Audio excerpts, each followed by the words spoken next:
Okay. We make your remarks, and then yeah, we close it. So are we ready? You ready when you're ready? Good morning. I think we are still within the... No, we've transited to afternoon. I need not repeat what I said in the hall there, but the conference that is taking place here is absolutely both in Kenya, regionally, and internationally, to give this conference the profile that it deserves.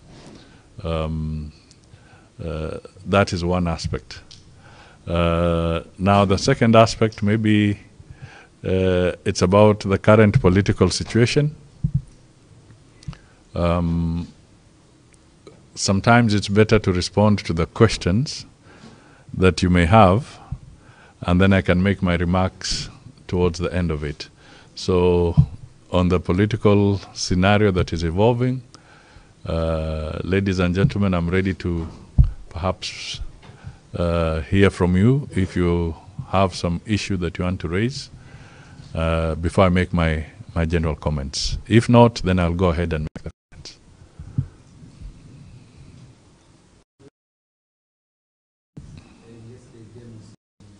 Sorry, can you mention your name and the leader house? Samani, jina langu naitwa Alois Msioka, ni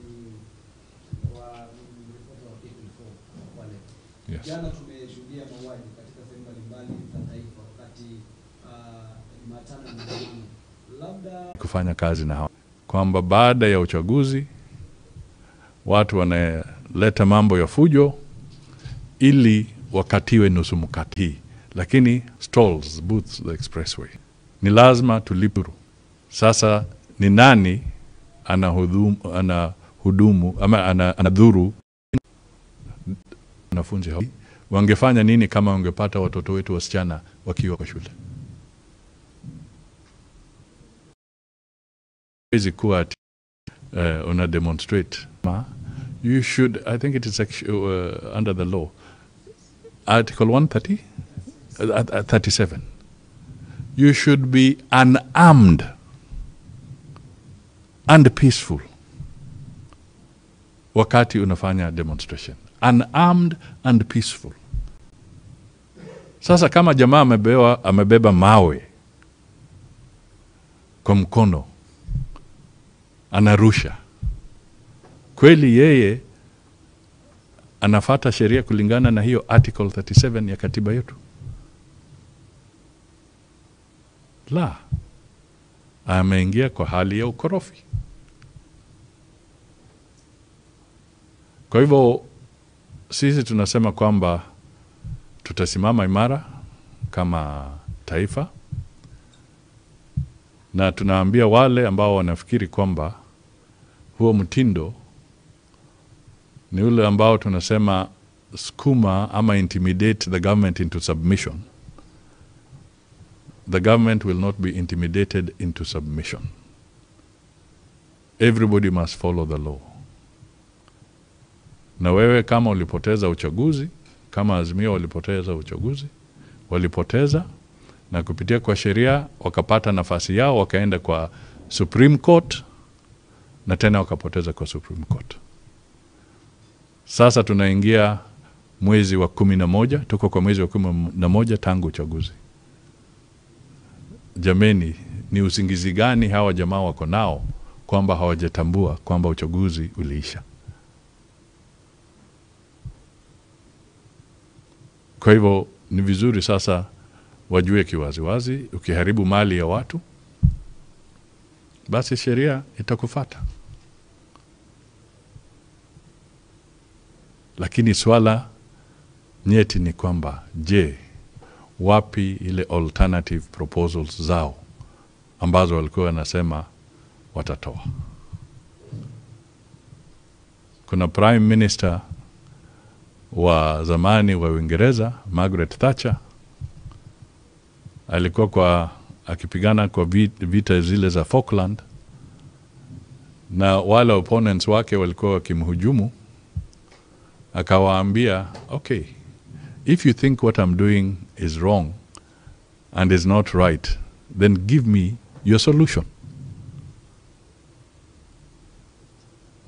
when they were unable to give Margaret Thatcher the solution on the Falklands War, akawaambia, then shut up and let me do my work.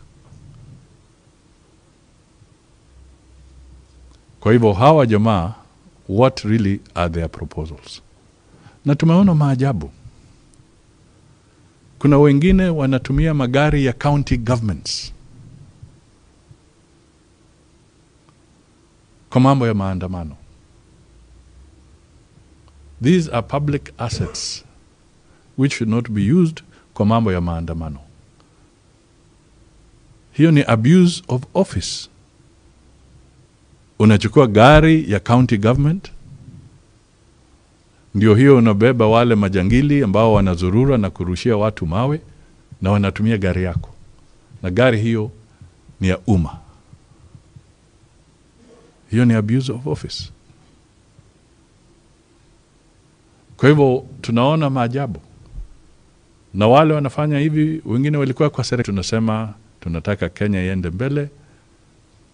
Waliziba mwanya wa sisi kukopa pesa kwa sababu walikopa kiholela holela.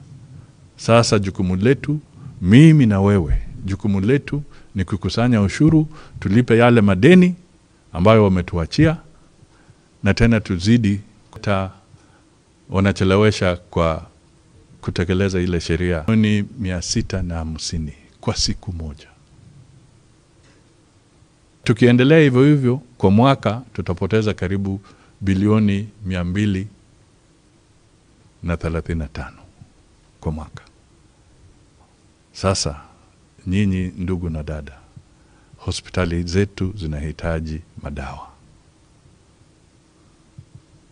Leo kwa hiyo sheria, serikali ya Kenya ilitoa pendekezo kwa hiyo Finance Act kwamba gas cylinders, nyumba na kadhalika. Katiba yetu inasema ni lazima serikali ishihakikishe kwamba kila Mkenya ana shelter.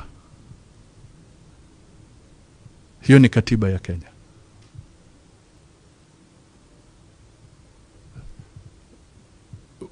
Wengine mnasomesha watoto ama unalipa school fees kwa watoto wenu. Mimi nimekuja hapa, nimefanya harambe katika Kwale kwa mashule kadhaa, kama ni hii Wa Girls na kizingine. Nimekuja hapa, nimechangia hapa wale. Sasa wewe kwa sababu mimi watoto wangu wamemaliza kusoma. Mungu amenibariki, wamemaliza kusoma. Sasa mimi niwe, kwa sababu watoto wangu wamemaliza kusoma, mimi sina haja ya kuchangia shule ya mwingine. Hiyo ni jukumu ya wale ambao bado wanasomesha. Lakini si jukumu langu. Je, huyo ni unafiki ama ni nini? Kwa sababu ni lazima tuzidi kuchangia elimu katika taifa letu. Isiwe kwamba kwa sababu watoto wangu wamemaliza kusoma, basi nitupilie mambo ya elimu mbali. Kuna mambo kuhusu ugonjwa. Labda kwa sababu nina bahati, niko na afya nzuri, saa hizi siendi kwa hospitali, situmii mambo ya NHIF. Sasa niseme kwa sababu mimi sijapata shida, hakuna haja ya kuchangia NHIF. Huo ni ungwana ama ni utakuwa unafiki?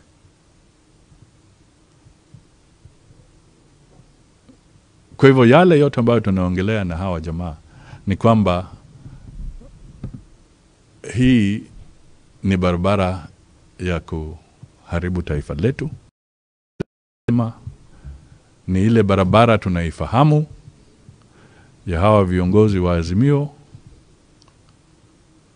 kucheza ule mchezo ili apate nafasi ya kusema kwamba kuna mwanya hapa, njoo sasa ukatiwe nusu mkate.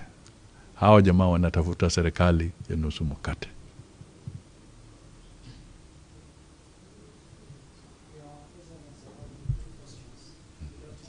Good afternoon.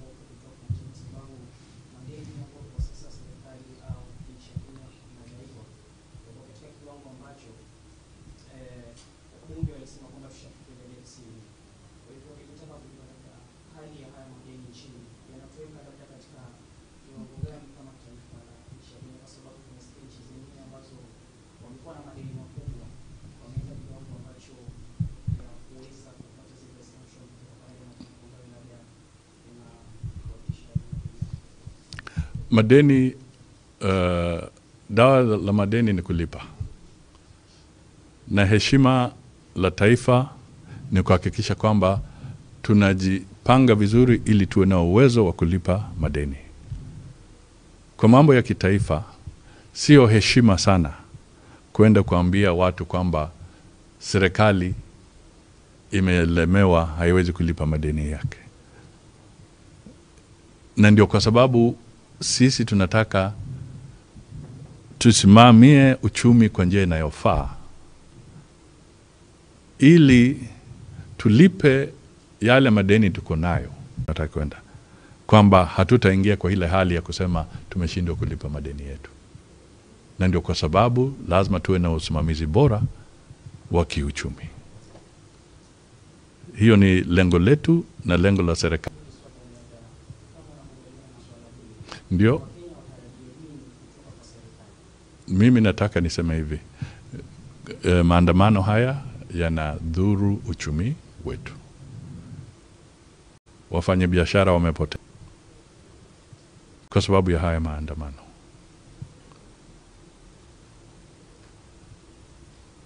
Serikali itatumia mbinu za kisheria waamue. Hiyo ndio mbinu sisi tutatumia kama serikali. The question that we must ask: why must we continue to spill the blood of Kenyans? Because of selfish political interests.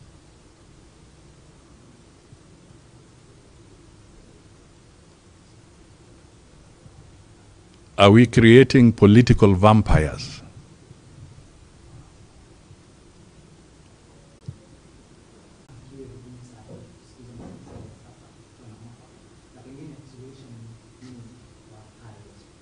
Enda ya kuleta fujo na furugu ili wakatiwe nusu mkate, ikomeshwe. Kama serikali, sisi tunasema hatutaki mambo ya kufikiri kwamba we shall be intimidated.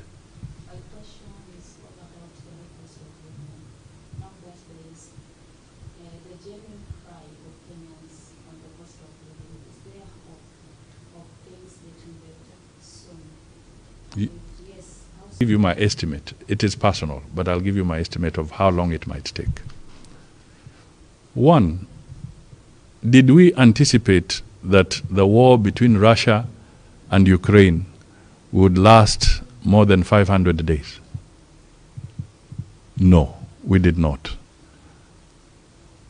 What has it done? It has affected supply chains for fertilizer and other commodities, which are impacting on the global economy. Number two, did you anticipate that the United States of America was going to raise interest rates in their country? And interest rates were going to be raised in Europe.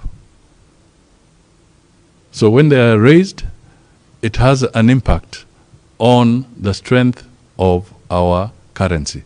Because what happens is that dollars then start moving from other parts and going for higher interests in the United States and in Europe. Did Kenyans anticipate that? No. Did Kenyans anticipate that we would be facing a prolonged drought, worst in 40 years? No. We are just coming out of it. Did Kenyans anticipate that COVID would have devastating impact on the global arena to the extent that it affected institutions like Kenya Airways and others, which are also now battling to recover? No. Nobody imagined that COVID would take 3 years. And the impact on the airline industry as an example. So there are issues that have come into play that are global and beyond the control of Kenyans. So, no bad situation is permanent. Even COVID came to an end. even these challenges we are facing will come to an end. And my estimate is that if we maintain